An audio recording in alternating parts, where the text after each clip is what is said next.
নাগরিকত্ব নিজেদের ভিটেমাটি পেলে মিয়ানমারে ফিরে যাবেন বলে জানিয়েছেন রাখাইন রাজ্য পরিদর্শন করে আসা ২০ রোহিঙ্গা নেতা।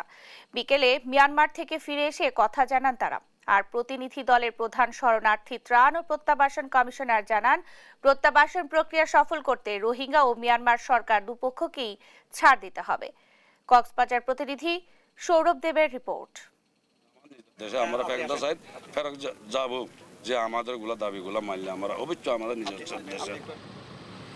প্রায় ৫.৫ বছর পর নিজ দেশ মিয়ানমারে গিয়েছিলেন তারা। নিজ দেশেই নিজেদের ফিরে যাওয়ার পরিবেশ কতটুকু বাস্তবসম্মত তা পর্যবেক্ষণ শেষে ফিরে এভাবেই আবেগ আপ্লুত হয়ে পড়েন এই রোহিঙ্গা নেতা। তবে ফিরে যাওয়া নিয়ে আশার চেয়ে নিরাশার বাণী শোনালেন তারা। বললেন, নাগরিকত্ব ও নিজের ভিটেমাটি ফিরিয়ে দিলেই তারা ফিরে যাবেন মিয়ানমার। প্রথমে আমাদের ন্যাশনালিটি কার্ডটা দিতে হবে, ২ নম্বরের মধ্যে আমাদের মূলা গিয়া যার জায়গা তার দিকে বিয়োগ দিতে হবে। আমাদের ওগুলো দাবি দাওয়া মানলে আমরা অবশ্যই আমাদের দেশে আমরা চলে যাব। সন্তুষ্টির বিষয়টি আপেক্ষিক জানিয়ে প্রতিনিধি দলের প্রধান শরণার্থী ত্রাণ ও প্রত্যাবাসন কমিশনার বলেন, বাংলাদেশ আপাতত প্রত্যাবাসন প্রক্রিয়া শুরু করতে চায়। প্রত্যাবাসন যাতে টেকসই হয় সেই নিরিখেই এই ধরনের ভিজিটগুলোর আয়োজন করা হয়েছে। দু একজন হয়তো বলতে পারে তাদের মনোভাব, আমি জানি না কে বলেছে। আমাদের সাথে আরও রোহিঙ্গারা রয়েছে, তাদের সাথে আপনারা কথা বলতে পারেন, কারণ তারা ওখানে নিজ চোখে দেখে আসছে। শরণার্থী ত্রাণ ও প্রত্যাবাসন কমিশনার বলেন, রোহিঙ্গা এবং মিয়ানমার সরকার এই দুই পক্ষকেই ছাড় দিতে হবে প্রত্যাবাসন নিয়ে। এরকম কথা বললে তো সমস্যার সমাধান কখনোই হবে না, দুই পক্ষকে ছাড় দিতে হবে। এটি বিভিন্ন লেভেলে কথাবার্তা হয়েছে। এখন সন্তুষ্ট নয় কথাটা কার কাছ থেকে শুনেছেন আমি জানি না, আমরাও তো তাদের সাথে ছিলাম। এর আগে শুক্রবার সকালে প্রথমবারের মতো ২০ রোহিঙ্গা সহ ২৭ সদস্যের প্রতিনিধি দলটি মংডু টাউনশিপের পার্শ্ববর্তী দক্ষিণ অঞ্চলের কয়েকটি স্থান পরিদর্শন করে, যেখানে রোহিঙ্গাদের জন্য তৈরি করা হয়েছে থাকার আবাসন। সৌরভ দেব, দেশ টিভি, কক্সবাজার। রোহিঙ্গা প্রতিনিধি দল মিয়ানমার থেকে ঘুরে আসার পর প্রত্যাবাসন প্রক্রিয়াটা কি ঝুলে গেল? সেই প্রশ্নের উত্তর খুঁজেছেন সহকর্মী সৌরভ দেব। তিনি এখন সরাসরি যুক্ত হচ্ছেন আমাদের সাথে। সৌরভ, মিয়ানমার ঘুরে আসার পর প্রত্যাবাসন প্রক্রিয়া শুরু করা নিয়ে কতটা আশাবাদী উভয় পক্ষ?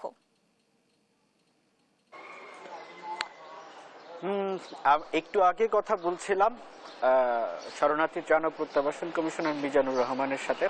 তাকে আমরা প্রশ্ন করেছিলাম যে আসলে এই রোহিঙ্গা প্রত্যাবাসনের যে দাবিটি উঠলো এবং খবরটি বেরোলো সেটি কি আসলে ঝুলে গেল কিনা, কিন্তু সেটি তিনি মানতে নারাজ এবং তিনি স্পষ্টভাবে বলেছেন যে বাংলাদেশ সেই প্রত্যাবাসনটি শুরু করতে চায় এবং এক্ষেত্রে মিয়ানমারেরও সদিচ্ছা রয়েছে এবং সদিচ্ছা রয়েছে বলেই তারা এই প্রথমবারের মতো একটি প্রতিনিধি দলকে ডেকে নিয়ে গেছে এবং তাদের সেখানকার সার্বিক পরিস্থিতি তারা সেখানে পর্যবেক্ষণ করিয়েছেন।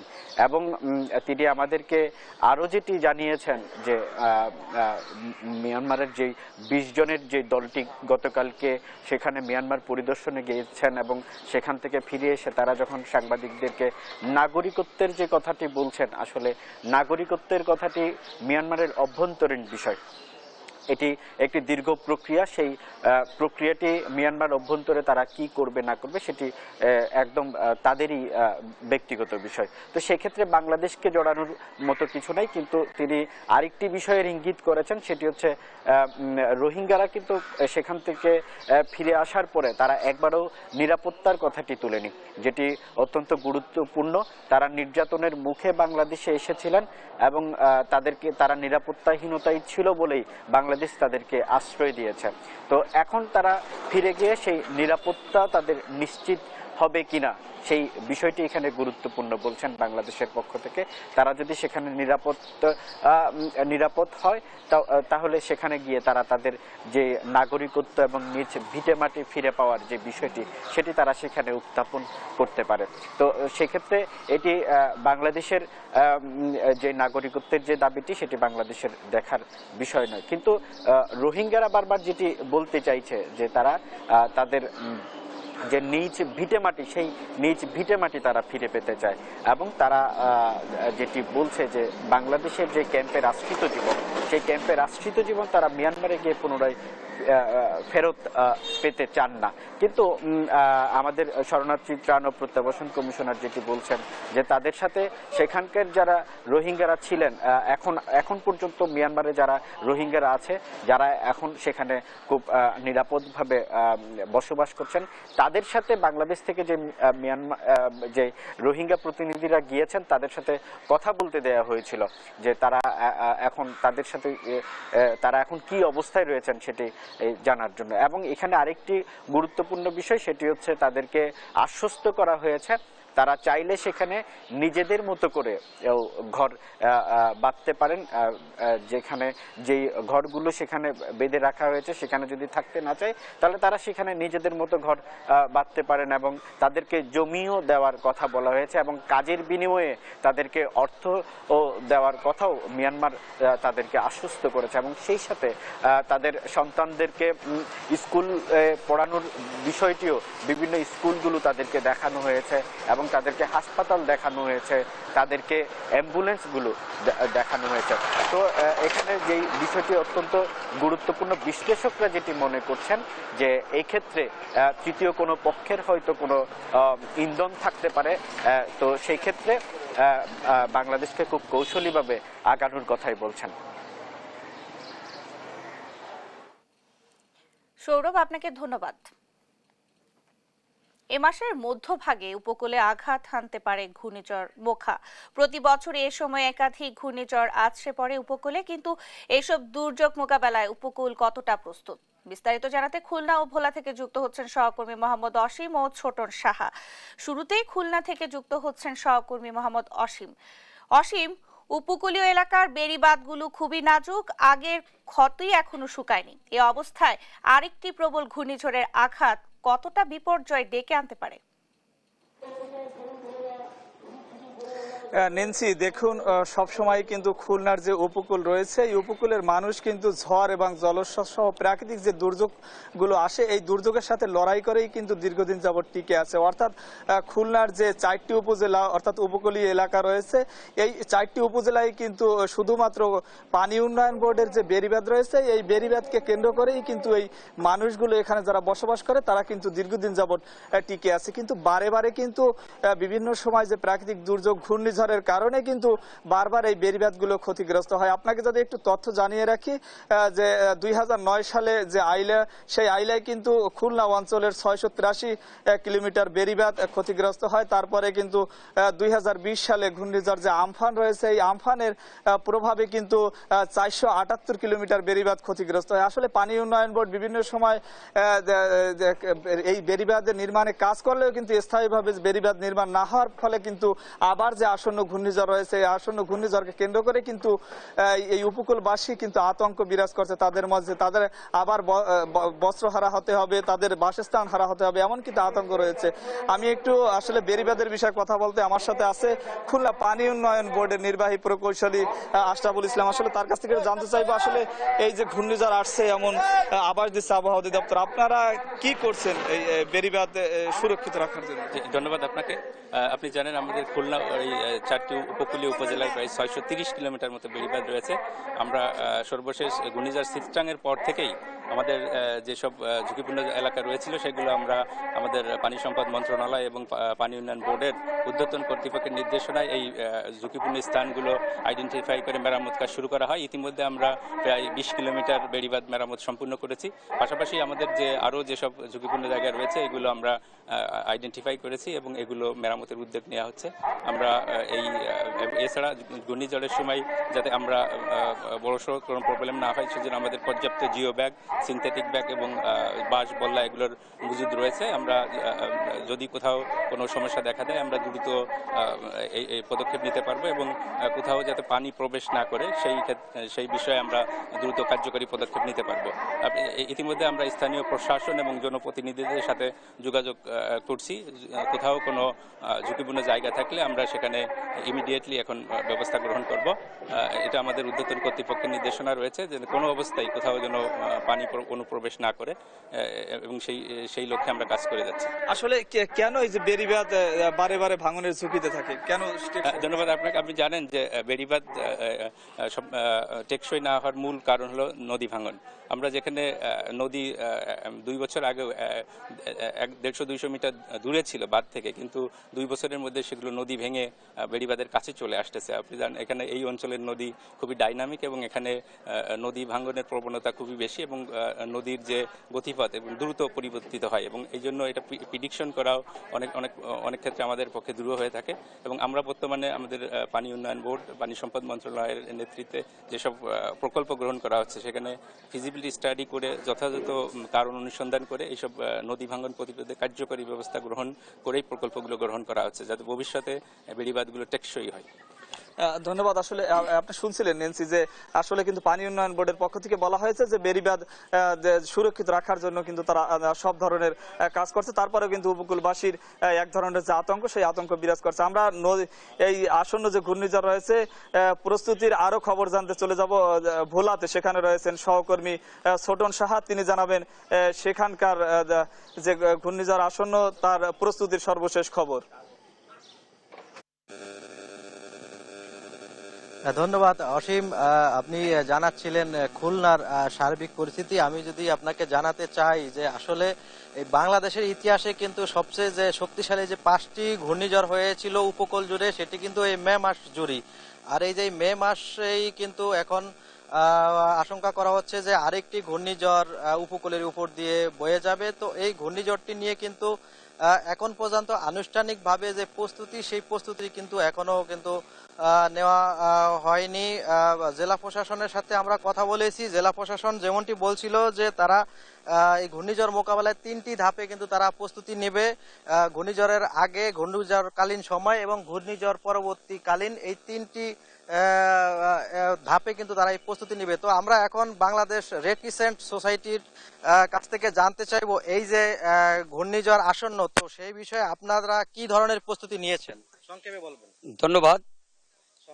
আমার জানা মতে ইতিপূর্বে দেখেছি যত ঘূর্ণিঝড় এসেছিল ম্যাক্সিমাম ঘূর্ণিঝড়গুলো মে মাসে আসছিল, যেমন আইলা, রোহানু, মোরা। আমরা জানতে চাই আপনাদের প্রস্তুতিটা সম্পর্কে সংক্ষেপে বলেন।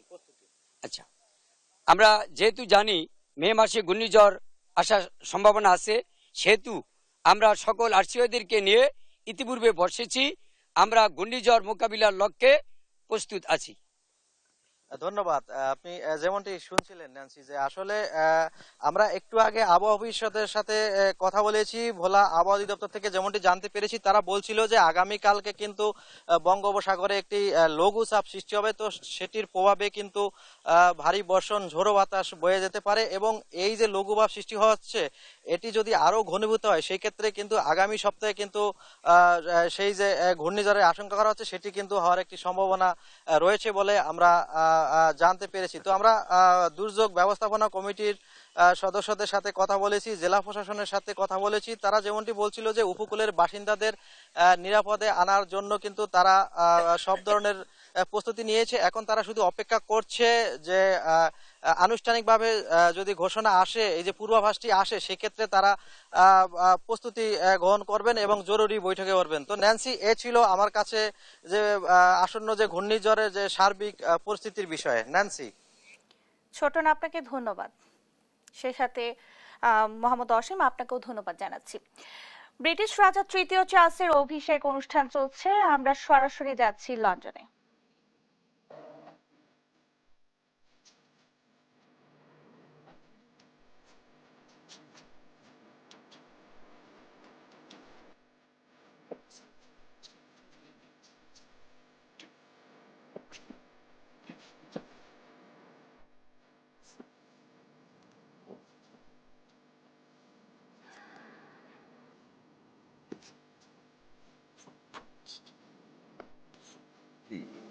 So help me God.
Dhaka ও চট্টগ্রামের পর দেশের বড় শহরগুলোর ব্রোকারেজ হাউসগুলো একটা সময় জমজমাট ছিল, কিন্তু গত 2 বছরের ব্যবধানে কমেছে বিনিয়োগকারী।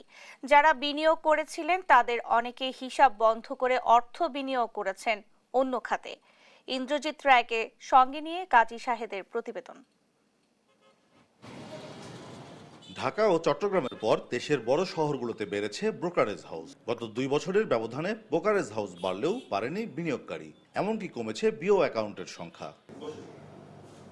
ব্রোকারেজ হাউস কর্তৃপক্ষ বলছে, বাজার ভালো না থাকার কারণেই বিনিয়োগকারীরা মুখ ফিরিয়ে নিচ্ছেন। গত 1 বছরে অন্তত 1/3 বিনিয়োগকারী কমে গেছে। এই অর্থ বিনিয়োগ হচ্ছে জমি কেনাবেচায়। আগে যেমন প্রচুর ব্যবসা বাণিজ্য হতো, মানুষ অ্যাকাউন্ট খুলতো, এখন এই প্রবাহটা একেবারে খুবই কমে গেছে। ফ্লোর প্রাইস একটা নির্ধারণ করে দিচ্ছে, অনেক শেয়ার ওই ফ্লোরেই আছে, আটকায় আছে, ওখান থেকে মুভ করতে পারছে না। বিনিয়োগকারীরা বলছেন, ফ্লোর প্রাইস ছেড়ে না দেওয়ায় নতুন করে বিনিয়োগ বাড়ছে না। অনেকেই নির্ধারিত দামে শেয়ার কিনতে চাচ্ছেন না, ফলে বিনিয়োগ করা টাকাও ফিরছে না ঘরে। আপনি যেটা ইনভেস্ট করতেছেন সেটা ব্যাক করবেন, বিক্রি করতে পারতেছেন, ব্লক হয়ে যাচ্ছে টাকাটা সবসময় ব্লক হয়ে যাচ্ছে। এই মুহূর্তে মানুষ করবে কি, যার জন্যে মানুষের রাস্তাটা কমে যাচ্ছে। আমরা আমাদের উপার্জিত অর্থ দিয়ে আমরা ব্যবসা করতেছি, এটাকে মানুষে অনেকটা ছোট চোখে দেখতেছে। যত্র কোম্পানিগুলো না এসে যদি বিএসএ যদি ভালো কিছু কোম্পানি যদি এই বিনিয়োগকারী শেয়ার বাজারে নিয়ে আসতে পারে, তো আমরা আশা করি যে বিনিয়োগকারীদের জন্য এটা ভালো হয়।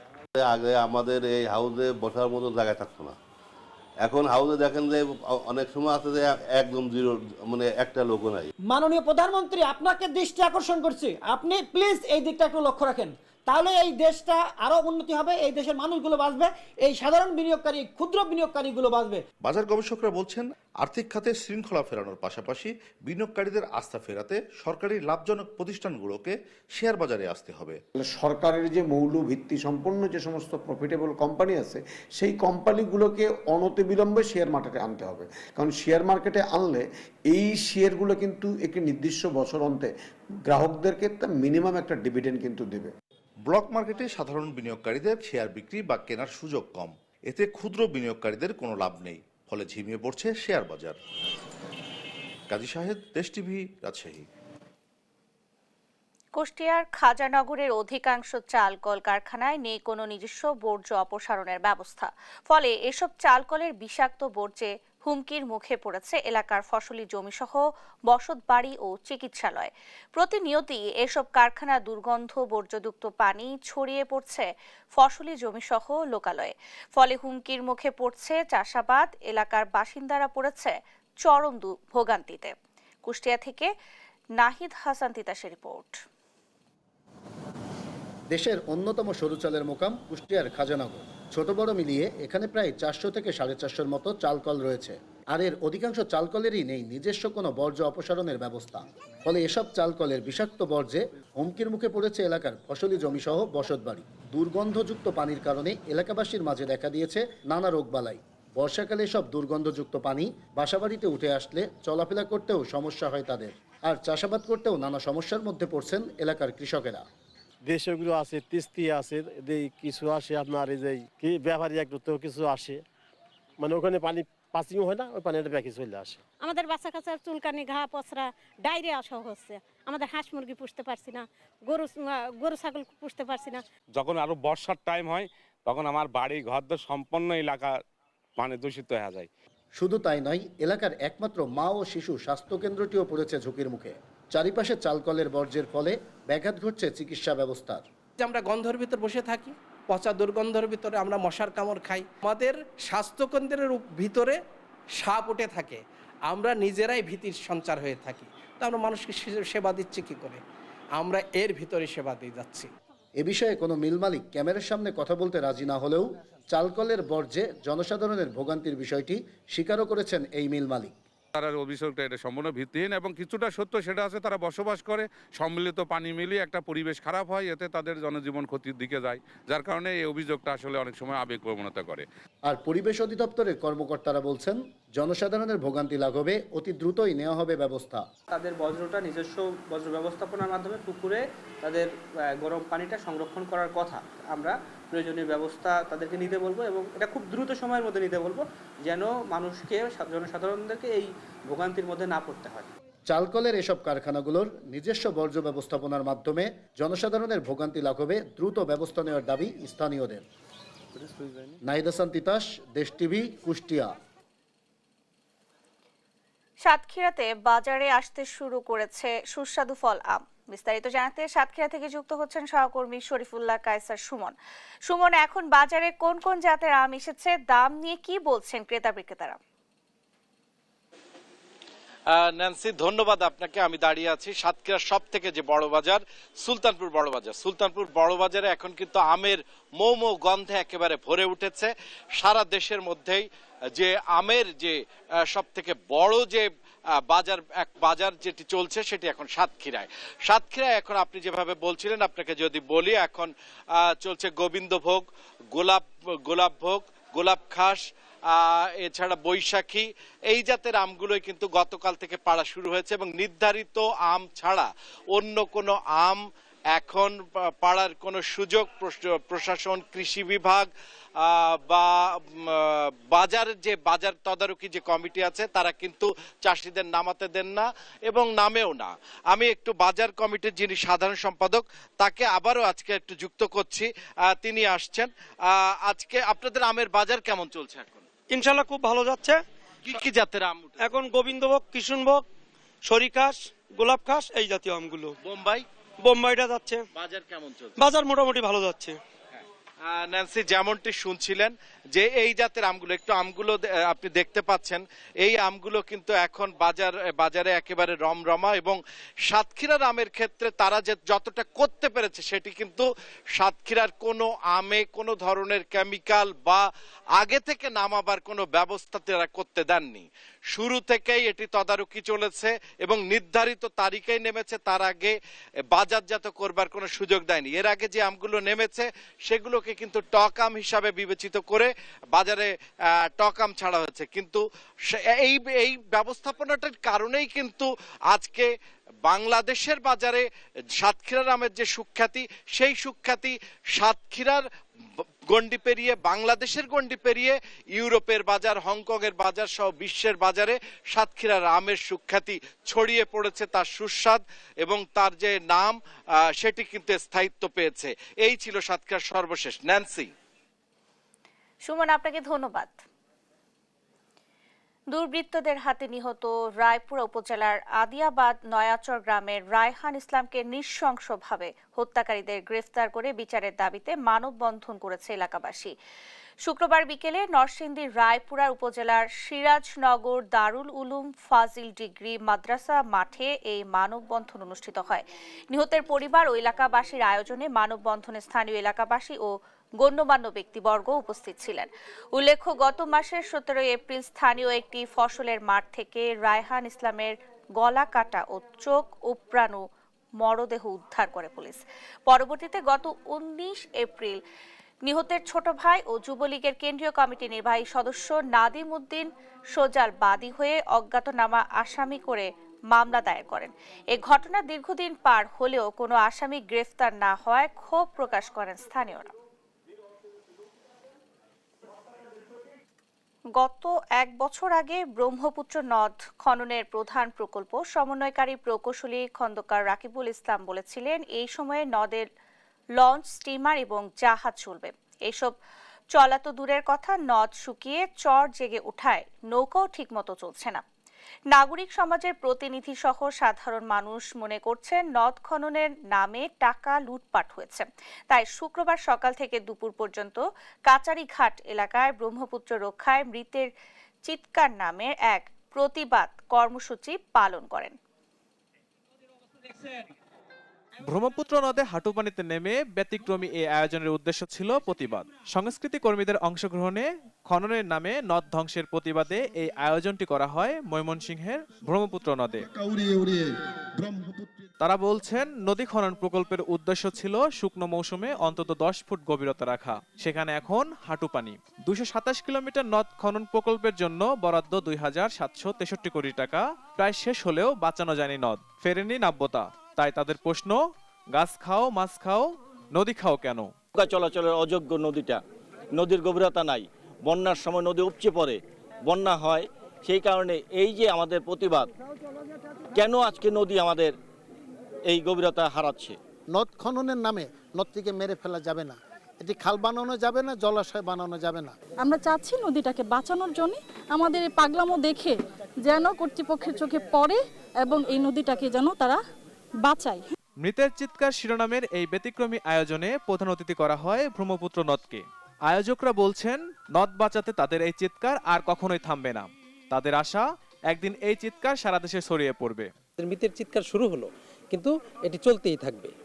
তারুণ্য এটি চালিয়ে যাবে একের পর এক, যদি না আমাদের এই ব্রহ্মপুত্রে স্রোত না আসে। ময়মনসিংহের এই ব্রহ্মপুত্র যদি না বাঁচে, তাহলে ময়মনসিংহের ইতিহাস, ঐতিহ্য, সংস্কৃতি বাঁচবে না, কিছুই থাকবে না। আমি আশা করব সরকার এই বিষয়টি সরকারের প্রধানের দৃষ্টিতে পড়বে এবং অচিরেই এই নদীর নাব্যতা ফিরিয়ে আনার যাবতীয় উদ্যোগ নেবে।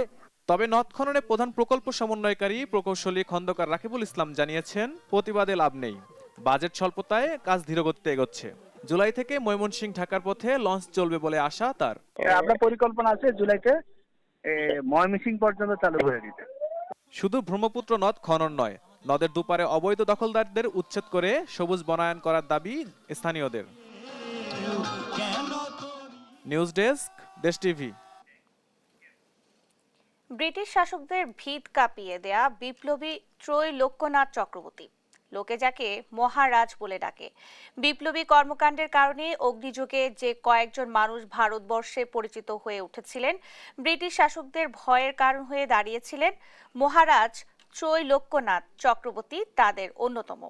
তিতুর দাসের তথ্যচিত্রে ডেস্ক রিপোর্ট। রাজনৈতিক আন্দোলন করার কারণে ইনিই সম্ভবত সবচেয়ে বেশি সময় জেলখানায় অতিবাহিত করেছেন। মাঝখানে 2-1 মাস বিরতি ছাড়া টানা 30 বছর জেলখানায় কাটিয়েছেন তিনি। বলছি মহারাজ ত্রৈলোক্যনাথ চক্রবর্তীর কথা। দেশপ্রেমিক এই মানুষটি ব্রিটিশ শাসনের সময় আত্মগোপনেও থেকেছেন 5-6 বছর। ত্রৈলোক্যনাথ চক্রবর্তী কিশোরগঞ্জ জেলার কুলিয়ারচর উপজেলার কাপাসাটিয়া গ্রামের এক ব্রাহ্মণ পরিবারে 1889 সালে জন্মগ্রহণ করেন। বাবার নাম দুর্গাচরণ চক্রবর্তী, মাতা প্রসন্নময়ী দেবী। 6 ভাই বোনের মধ্যে তিনি পঞ্চম। দেশবন্ধু চিত্তরঞ্জন দাস, নেতাজি সুভাষচন্দ্র বসুর মতো বরেণ্য নেতারা তাকে স্নেহ করতেন, ভালোবাসতেন। মহারাজকে শ্রদ্ধা করতেন বাংলার আরেক স্বাধীনতাকামী নেতা, বাঙালি জাতির পিতা বঙ্গবন্ধু শেখ মুজিবুর রহমান। তবে নিজ জন্মভূমি কুলিয়ারচরে একটি পাঠাগার ছাড়া তার স্মৃতি রক্ষার্থে আর কিছুই নেই এবং তরুণ প্রজন্মের কাছে তিনি একেবারেই অপরিচিত। ওনার বাড়িতে যে জায়গা জমি ছিল, অনেক জায়গা জমি অনেক এই হাতে চলে যাচ্ছে, বাড়িটা আছে। রাষ্ট্রীয়ভাবে এইসব গুণীজনকে যেভাবে তুলে আনা দরকার ছিল সেইভাবে রাষ্ট্র দেখভালটা করে নাই। তার স্মৃতিটুকু সর্বস্তরের লোকজনের কাছে ছড়িয়ে পড়ুক, এটাই আমি প্রত্যাশা করি। মহারাজ ত্রৈলোক্যনাথ চক্রবর্তীর পৈতৃক ভিটা দখলমুক্ত করে এ ভিটায় একটি ত্রৈলোক্যনাথ চক্রবর্তী স্মৃতি কমপ্লেক্স করার দাবি লেখক ও গবেষকদের। সেখানে মহারাজের নামে একটি স্মৃতি কমপ্লেক্স প্রতিষ্ঠা করা হোক, সেখানে যার মধ্য দিয়ে আমাদের তরুণ প্রজন্ম তাকে এবং বাংলার ইতিহাসকে আরো বেশি করে জানতে পারবে। মহারাজ ত্রৈলোক্যনাথ চক্রবর্তীর পৈতৃক জায়গার সমস্যা সমাধান করে তরুণ প্রজন্মের জানার জন্য এখানে একটি স্মৃতি কমপ্লেক্স নির্মাণ করার পরিকল্পনা রয়েছে বলে জানান উপজেলা নির্বাহী কর্মকর্তা। তার স্মৃতির জাদুঘর করার একটা পরিকল্পনা রয়েছে, সেই আঙ্গিকে আমাদের জেলা প্রশাসক মহোদয় তিনি নির্দেশনা দিয়েছেন এবং আমরা চাই যে ওনার সম্পর্কে মানুষ জানুক এবং ওনাকে নিয়ে মানুষ গবেষণা করুক, অনুপ্রাণিত হোক। ত্রৈলোক্যনাথ চক্রবর্তীর পৈতৃক ভিটা সহ জায়গা জমি দখলমুক্ত হবে এবং সেখানে একটি স্মৃতি কমপ্লেক্স হবে, এমনটাই আশা এলাকাবাসীর। নিউজ ডেস্ক, দেশ টিভি।